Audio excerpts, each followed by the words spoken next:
pleasure to be able to talk to you today about common ground and how to advance legislation and finding common ground with members of the opposite party. And sometimes it's going to be members of your own party, depending on the structure of your party. Right now, we're in the minority as a Democrat.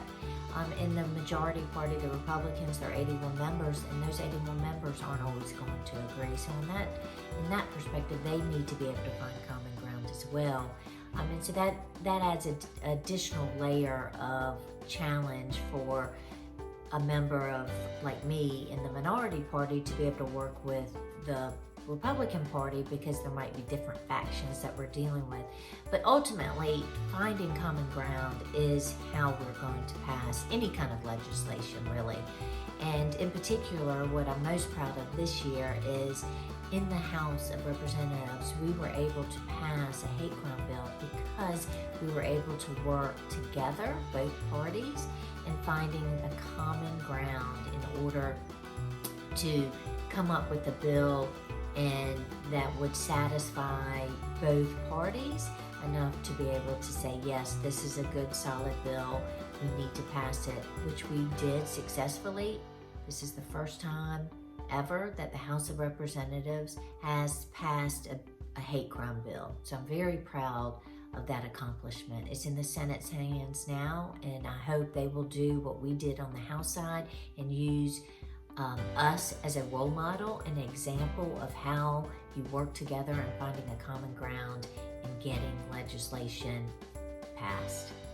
I am here to talk to you today about the hate crimes legislation and how we were able to work together to get that passed. Myself and Representative Bernstein have a good relationship, and that we can have candid conversations and focus on our similarities versus our differences. And I think that is important to getting anything done. I think if you focus on your differences and you know, have an all or nothing approach, then most likely what you're going to get is nothing. So I think it's important to express your ideas, but also focus on the common ground, what you have in common, and how you can get those things done, rather than have everything you want, you know, get a compromise and move the ball forward.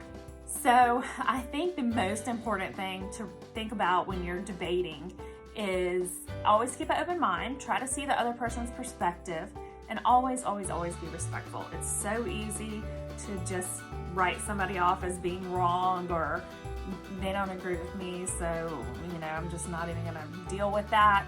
But I think you really have to keep an open mind and be civil and try to hear people out. And I think that really goes a long way when people feel like they're being heard, and that you respect their ideas even if you don't agree with them.